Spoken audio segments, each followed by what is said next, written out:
नमस्कार। क्या चढ़ेगा क्या गिरेगा में आपका स्वागत है। मैं हूं विपुल सिंह। चलिए अब देखते हैं कि प्राइमरी मार्केट में कैसी हलचल देखने को मिल रही है। इस समय क्या रुझान बना हुआ है पब्लिक इश्यू में।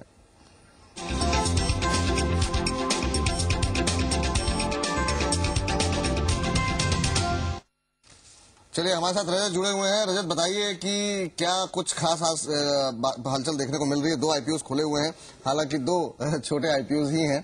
क्या कुछ फंडामेंटल्स कह रहे हैं? जी बिल्कुल, पहले आईपीओ की बात करते हैं। टिम्बर होम लिमिटेड का आईपीओ आज से खुला है बाजार में। 2 जून तक ये आईपीओ खुला रहेगा और जो प्राइस बैंड रखा गया है वो 54 से 63 रुपए प्रति शेयर का रखा गया है। 100 शेयरों का मिनिमम लॉट है और इशू के बाद प्रमोटर हिस्सा घटकर 50% हो जाएगा। क्रिसिल ने हालांकि जो इशू को ग्रेड 1 की रेटिंग दी है, यानी पुअर फंडामेंटल्स की रेटिंग दी है। इशू से लगभग 23.25 करोड़ कंपनी की जुटाने की योजना है और जो रकम का इस्तेमाल होगा वो मॉड्यूलर किचन और होम फर्निशिंग कारोबार में होगा।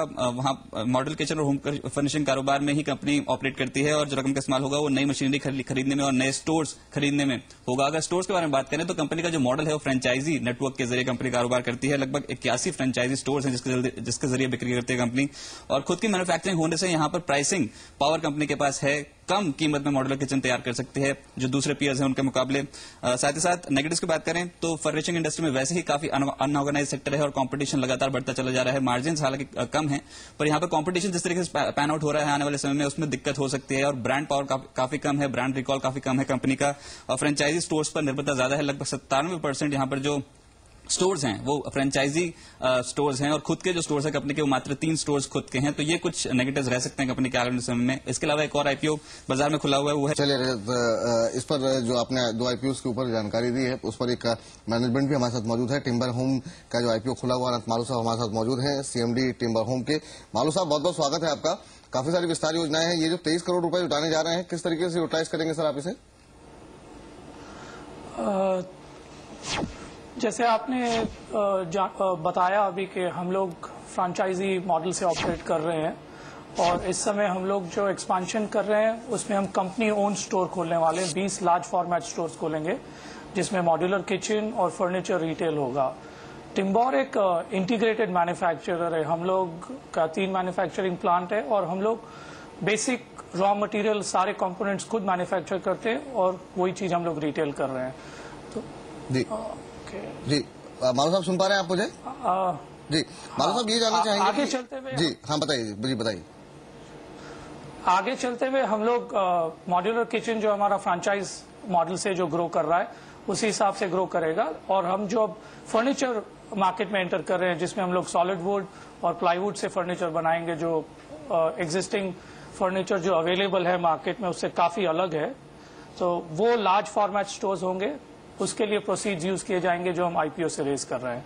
जी साथ ही जो कुछ एक कंसर्न है जो भी आपके शेयर होल्डर्स होंगे वो क्यों इस आईपीओ में निवेश करें। एक तो 2 नेगेटिव पॉइंट्स जो हमें दिखाई देते हैं। एक तो ये है कि फर्निशिंग और फर्नीचर इंडस्ट्री में कंपटीशन काफी ज्यादा है और दूसरा इसमें जो छोटे प्लेयर हैं जो कि जिनकी कोई ब्रांड वैल्यू नहीं है वो भी काफी ज्यादा जो है काफी एक्टिवली इस क्षेत्र में कामकाज कर रहे हैं। एक बड़ा हिस्सा उनके पास है। दूसरा ये है कि रिकॉल वैल्यू यहाँ पे जो कस्टमर होता है उसके वो ब्रांड को बहुत ज्यादा याद नहीं रखता है। इसके लिए क्या कुछ अपनी ब्रांडिंग के लिए आगे आने वाले समय में कुछ आप कुछ प्लान कर रहे हैं क्या? अगर आप देखेंगे टिम्बर होम में जो हमारा मॉड्यूलर किचन ब्रांड है टिम्बर कुचिनी वो काफी पॉपुलर है। आज हम लोग 65 सिटीज में हैं जिसमें हमारे 84 स्टोर्स हैं और अप्रैल में ये साल टिम्बर कुचिनी को kitchen retailer of the year का अवार्ड भी मिला है। जो सेक्टर्स में हम लोग केटर कर रहे हैं वहां पे किचन काफी स्ट्रांग ब्रांड है। मॉड्यूलर किचन का जो हमारा ब्रांड है टिम्बर कुचिनी काफी स्ट्रांग ब्रांड है और लास्ट 3 साल से अगर आप देखेंगे तो काफी ब्रांड बिल्डिंग एक्टिविटी कंपनी ने करी है। काफी amount we have spent on brand building. So हमारी ब्रांड विजिबिलिटी जो मार्केट में हम लोग हैं वहां काफी पॉपुलर है। We are known for modular kitchen जिसमें we are a very strong brand और जिसका प्रूफ था जो अभी हमको modular kitchen retailer of the year award मिला है। That's a clear proof. Plus the main thing is company starting से प्रॉफिट कर रही है और हमारे स्टोर्स और हमारे फ्रेंचाइज पार्टनर जो हमारे साथ जुड़े हुए हैं वो लोग भी स्टार्टिंग से प्रॉफिट कर रहे हैं। तो it's a very scalable model. मतलब चाहे टियर 1 चाहे टियर 2 चाहे टियर 3 टाउन में आप देखिए तीनों जगह हमारी प्रेजेंस है। So, हमने जो मॉडल अपनाया है उस दौरान हम लोग हर मार्केट्स में ऑपरेट कर सकते हैं। नॉट नेसेसरी कि आपको सिर्फ मेट्रो के अंदर है। है। और ये जो मार्केट आप शेयर कह रहे हैं कि अनऑर्गेनाइज्ड के पास है, वो इतना बड़ा मार्केट है कि आज जो ऑर्गेनाइज रिटेल जिस हिसाब से 30% से ग्रो कर रहा है, आप इमेजिन कर सकते हैं जो इस समय 85% मार्केट जो अनऑर्गेनाइज सेक्टर में है, कितना मार्केट है हमारी जैसी कंपनी को टैप करने के लिए। सो मार्केट इज ह्यूज और वो कन्वर्जन हो ही रहा है। जी चलते चलते आखिरी सवाल, किस तरह की ग्रोथ की उम्मीद आगे आने वाले समय में करें, क्योंकि मार्जिन्स को लेकर के कुछ एक कंसर्न है। पिछले 8-9 महीने के अगर हम मार्जिन्स देखें आपकी कंपनी के, उतने इंकरेजिंग नहीं रहे हैं। आने वाले समय में किस तरह की जो है आप टॉप लाइन और बॉटम लाइन में ग्रोथ देख रहे हैं? आप देखिए, हमने 2010 तक के तो फिगर्स दिए हैं, उससे आगे के मैं आपसे शेयर नहीं कर सकता हूं। लेकिन मार्जिन्स के बारे में जैसे मैंने आपको बताया, इम्प्रूवमेंट है ओवर द इयर्स। आप देखेंगे तो नेट प्रॉफिट में ग्रोथ है ही, और उसके साथ साथ अगर आप देखेंगे तो हम लोग ब्रांड बिल्डिंग में काफी स्पेंड कर रहे हैं। नई मशीनरीज आ रही हैं, अभी भी ऑर्डर की हैं जो आईपीओ के बाद भी आएंगी। तो एक्सपेंशन चल ही रहा है, ब्रांड बिल्डिंग एक्सरसाइज चल ही रही है। आई सी अ गुड।